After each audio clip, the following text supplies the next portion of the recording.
Eduardo e Viviane, vocês já estão há uma década no Ministério Mudança de Vida.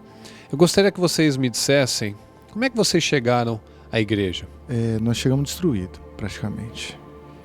Eu envolvido com droga, com bebida, bem descrente de Deus. Eu sabia que Deus existia, mas eu falava que não acreditava nele, porque era aquele famoso rebelde sem causa. E foi através dela que ela começou a frequentar e ela me trouxe. Mas ainda muito complicado, ainda também da parte dela. E o começo foi bem difícil quando a gente chegou aqui. Como é que foi sua postura naquele momento? Você pensou em se separar, em desistir? Como é que foi esse início? Sim, pensei várias vezes em desistir. Muitas vezes eu vim para o culto já com essa ideia na cabeça de voltar para casa e pedir para ele ir embora de casa. E vinha a palavra que seria uma vitória. Então eu sempre entendi que Deus tinha um propósito para eu continuar com ele. Eu gostava bastante dele, mas foi muito difícil o início. Então eu achava que nesse propósito eu teria que cumprir e ficar junto dele, porque Deus sempre falava: fica que eu vou te honrar, fica que eu vou te honrar. E eu acreditei muito em Deus. Eu costumo dizer que a gente morava era na número 15 da rua, e era o 15C. Tinha o A, o B, e a gente morava lá no fundinho. No C ainda tinha um portãozinho assim de abrir. Não tinha carro nessa época, e eu pegava às vezes o carro do meu pai emprestado. Então nós chegamos mais ou menos nessas condições. E inclusive num dia que a gente passou no corredor de carros, eu passei com o carro do meu pai, e na hora da entrevista falou: pede o carro que você quer. Eu falei: eu não acredito nisso aí, você pede aí o que você quiser. E o que ela pediu, a gente, acho que no ano seguinte a gente conquistou.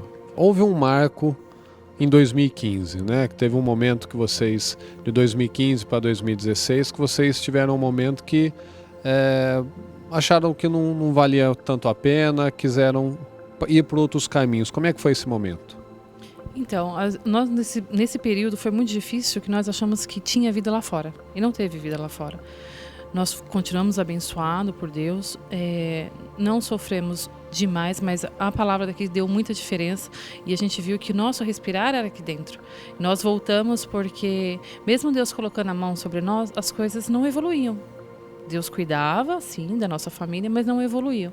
E teve ainda a recaída dele, teve momentos muito difíceis, teve que passar, eu perdi uma criança, uma gestação de 3 meses, sofri muito. E a gente decidiu se dedicar novamente a Deus, não só estar na igreja. Como é que foi esse processo, muitas vezes, de cura emocional? Não de apenas ouvir a palavra, mas de começar a ter a transformação mental, a transformação de caráter, como nós aprendemos. Bom, sim, durante toda essa caminhada, várias recaídas, existe um tempo que teve a virada, mas esses gatilhos, essas recaídas, assim, por mais que eu via a palavra, eu não queria cumprir, porque eu não queria um freio. Então aí em 2016 nós tivemos essa situação que ela citou, e a partir dali houve uma mudança efetiva, porque aí a gente começou a colocar em prática o que é ouvido. Então a gente vê o que Deus não está, não é para nós, então tira. Deus não está aqui, não é para nós, então tira. E aí foi se abrindo um caminho mais claro para a gente. Então hoje a gente já tem uma visão muito mais clara de seguir essa estrada mais clara. E essas coisas que vão tirando nossa atenção já não fazem mais parte. E se chega alguma coisa desse tipo, a gente já sabe que veio para tirar o nosso foco. Viviane, você tinha me comentado que você tinha o sonho de ser mãe, mas por um bom tempo você não quis por conta das atitudes erradas do Eduardo. E após esse momento que você viu que ele estava entendendo a postura de um homem de Deus, o caráter de um homem de Deus, de dar um exemplo para essa filha ou para esse filho que você tanto desejava, ele foi se adequando, foi se tornando um homem de Deus de verdade. Foi uma luta para você essa gestação, né? Sim, foi uma luta. Eu queria muito ter filho, só que ele sempre mostrou incapacidade para ser pai, e como homem, né? Como homem de família. Então eu tinha muito medo de ter uma criança, essa criança ter abandono, porque eu tive esse abandono. Então eu pensava 2 vezes de gerar um filho. Por mais que eu tivesse esse sonho, o medo ele era muito maior. Então eu pedia muito para Deus melhorar o meu marido para que ele se tornasse um pai. Porque eu, como mulher, eu tolerei muita coisa que eu acho que nenhuma mulher deve tolerar. provavelmente ser abandonada dentro de casa por um marido que escolhe as coisas ruins. Então eu não queria isso para um filho. Quando eu tive a primeira gestação, hoje com a cabeça que eu tenho hoje, que Deus começa a iluminar nossa mente diariamente, eu entendi que não era uma criança saudável, não ia ser um relacionamento saudável, porque ele acabou tendo uma recaída. Se eu tivesse aquela criança, eu ia sofrer muito mais. Então, nessa perca, Deus mostrou para nós que nós precisamos evoluir para ter um ser para você educar. E teve um momento que eu pedi para Deus, depois que passamos por isso, eu pedi para Deus, falei, por que você não me dá o meu filho? Por que você não me dá o que eu tanto peço para você? Em um mês, Deus me deu tudo aquilo que eu pedia, que era a minha casa própria, que a gente morava de aluguel até 2018, e a gestação, tudo aconteceu no mesmo mês, a minha empresa cresceu no mesmo mês, tudo de uma vez. De 2018 para cá, como é que tá a vida familiar, a vida profissional? Para contar de 2018 para cá, precisa de 1 hora de testemunho, no mínimo. E ainda avançado. Porque a gente estava comentando ali fora e o senhor deu uma explicação bem, assim, prática do que estava acontecendo. Nossa vida crescia numa área e na outra ficava. E quando subia na outra área, a outra ficava. E aí, a partir de 2018, na virada, tudo equalizou. Então foi tudo crescendo de uma maneira certa, né? Tudo equilibrada. E aí eu consegui fechar um contrato para a empresa que nós temos até hoje, que no propósito dos 52 dias. Eu fechei um novo contrato com essa mesma empresa, que é relativo ao faturamento de um ano todo. Começamos a dar início na compra da casa, veio a gravidez no começo, na virada, e a mentalidade mudou completamente, carro zero, tudo dando certo, tudo, exatamente tudo. Se a gente for falar da virada, que a gente estava ali de joelho no chão, até hoje, tudo que a gente colocou a mão, tudo que a gente projetou, todas as coisas deram certo. Posso dar alguns detalhes? Que nem a questão da Mariana, aqui nós aprendemos, quando eu engravidei, ela sempre foi muito consagrada, né? A bispa sempre ungia minha barriga, que eu queria muito ter um filho. E quando a Mariana apareceu também, ela foi ungida na gravidez e orada. Então eu aprendi que eu tinha que orar na minha barriga para consagrar minha filha, que ela viesse perfeita em todos os sentidos, em todos os órgãos. Então assim, você aprende muito aqui. Além de tudo isso, ela é perfeita, graças a Deus, né? A oração sempre faz muito efeito. E a gente lidou com as outras coisas com pontualidade, com disciplina, com equilíbrio. Hoje a gente não suporta atraso. Não que a gente vivia atrasado, mas você tem regras. Então, se você tem que ter uma disciplina durante o dia, com as pessoas que você trabalha, com você e se policiar. Porque nós erramos muito. Então, mesmo que nós estamos aqui 10 anos, a gente vai continuar errando. E continuar aprendendo. Então, são muita coisa que nós mudamos como pessoa. Equilíbrio das coisas, não fazemos nada sem oração. Hoje a nossa casa é ungida, é orada de manhã e de noite. Aprendemos até, para você ver, semana passada nós aprendemos que tinha que ler a Bíblia para nossa filha, coisa que a gente nunca fez. Ela tem 1 ano e 10 meses. Então faz uns 15 dias que nós pegamos firme nisso. Toda noite a gente ora com ela, termina a palavra, unge de novo e ela ainda ela bate palma. Então assim, você aprende coisas que você não aprendeu dentro de casa. E coisas que são básicas para um cristão. Só que a gente era cristão e nunca fez isso. Então, cada dia mais nós estamos aprendendo. É que existe diferença de cristão, né? Tem o cristão e tem o cristão com C maiúsculo, né? O verdadeiro cristão. Que é o que a gente aprende aqui, né? Esse cristianismo, o caráter de Cristo, que a gente tem que buscar sempre, que é difícil, que a gente não vai alcançar, mas a gente busca. E nesses detalhes, a gente coloca Deus nos detalhes, né? E você estava me falando dessa evolução desses últimos anos em relação até à sua empresa, né? Você disse que tinha um galpão, depois aumentou para muito maior. Me fala um pouquinho disso. Na verdade a empresa chegou a um ponto que a Viviane queria fechar. Eu falei, não, isso vai dar certo, deixa eu acertar uma veia. Meu discurso sempre foi esse, eu vou acertar uma veia. Porque eu sempre via isso no mercado. E aí nós acertamos essa veia. E aí a empresa, em 2017 a gente começou ainda capengando, mas conseguimos alugar um salão com 500 metros, é um galpão grande. Passou um ano, nós fomos para um de 980 metros, quase 1.000. E agora em 2020 a gente foi para um de 3.400 metros. São dois galpões de 1.200 metros cada um. e mais a área toda administrativa, num total de 3.400 metros. Faturamento eu não consigo nem mensurar porque eu não fiz ainda o balanço.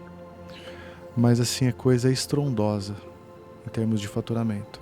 Para nós, pandemia é uma palavra que a gente ouve falar, mas é uma palavra que a gente não vive. Nós tivemos que se adequar à questão da pandemia, que é questão de governo, mas não passamos nenhuma necessidade, não diminuiu nada. Deus faturou, assim, acho que triplicou, né, o nosso faturamento, e agora com mais um contrato que Deus nos deu e abrimos uma outra empresa. Então, assim, nós não existimos na pandemia, não teve pandemia para nós e conseguimos pegar todos os cultos, graças a Deus. Então, assim, não vivemos nenhum problema na pandemia, não tivemos nossa filha doente, nós não tivemos doente. A única coisa que nós não fizemos foi comer fora, porque estavam fechados, o resto a gente viveu normal.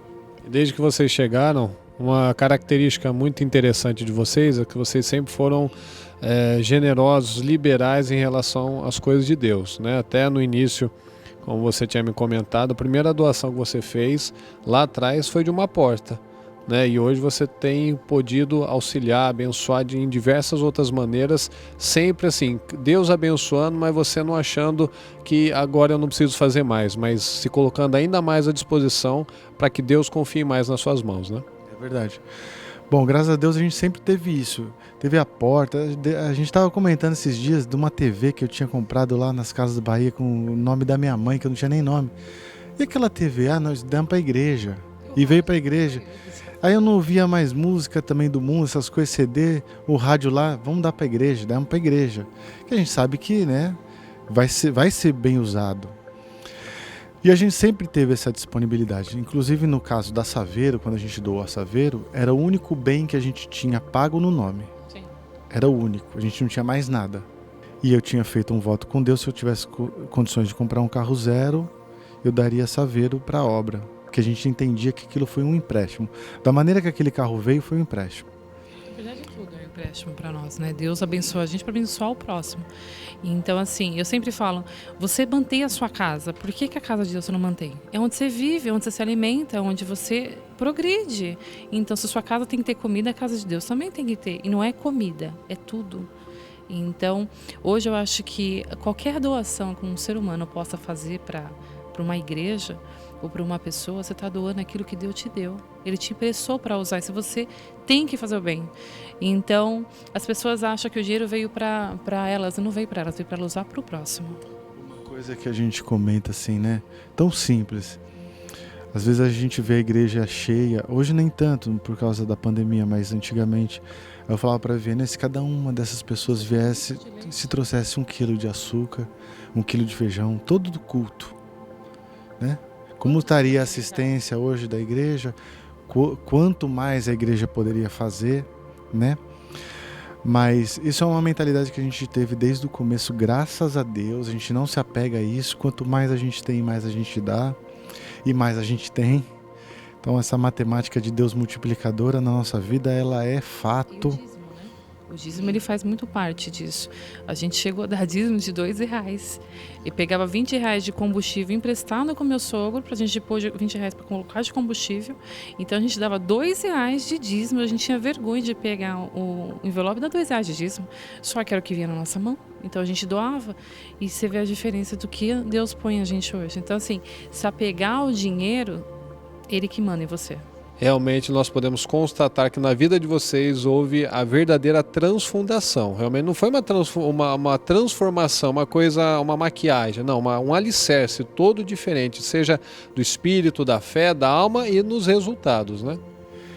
Quando acontece essa transfundação, que é um mais profundo que a gente tem aprendido agora, faz pouco tempo, mas tem vivido, você percebe como é difícil, né? E como ela é profunda mesmo. Porque se falar transformação, é uma coisa mais superficial. Então aí no seu dia a dia, nas suas posturas referente a algumas situações, você vê que você é outra pessoa. Que nem a bispa fala, né? Eu não me reconheço naquela pessoa. E a gente olha algumas coisas do passado que a gente fez, fala outra pessoa. Não me reconheço naquele ser humano, eu sou um outro ser humano agora. 2020, sem dúvida, então, o melhor ano da vida de vocês? Disparado. Eu passei 19 e falei assim, vai ser impossível 2020. Nós vamos fazer lá o ano da proeza e tal, mas olha, vai ser difícil Deus fazer um ano melhor. E incrivelmente, ainda veio a pandemia, eu falei, agora é incrível. Rapaz, o que aconteceu em 2020, o que tem acontecido, assim, coisas absurdas na nossa vida de evolução, de mentalidade. Cuidado com a gente. O Ministério está tendo um cuidado conosco, sempre teve, né? Mas o Ministério tendo cuidado conosco, a gente não tem lugar nenhum. Então a gente é muito bem cuidado aqui dentro. Como pessoa, como espírito que você tem que evoluir. Então, assim, 2020 já arrasou. É o ano da proeza e na nossa vida Deus já fez a proeza. Um ex-drogado, praticamente, eu uma abandonada, porque não tinha nem pai nem mãe para cuidar. Dormi em várias casas, muitos amigos deu teto para eu poder morar. Hoje Deus me colocou na minha casa, com a minha família, meu marido restaurado. Eu tenho uma empresa, então assim, para muitos que vão me ver hoje, vai lembrar realmente quem eu fui. Então eu não tinha um pai para cuidar, uma mãe, não tinha uma cama para dormir, dormia no chão. Então assim, nós fomos totalmente transformados aqui. E é aqui. Não é lá fora. Foi aqui que Deus me deu a vida. É que nem o Eduardo fala, aqui nós voltamos a respirar como gente, como pessoa. E hoje nós temos honra, porque todas as pessoas que convivem com a gente sabem da nossa luta diária e do nosso esforço, da nossa doação, porque a doação, eu falo, não é material, doação de nós para Cristo. Porque muitas vezes a gente deixou de ir para um churrasco no domingo para estar dentro da igreja. O pessoal fala, nossa, você vai para a igreja de domingo, hoje é dia de churrasco. Então assim, a gente abandonou muita coisa que era ruim para a nossa vida.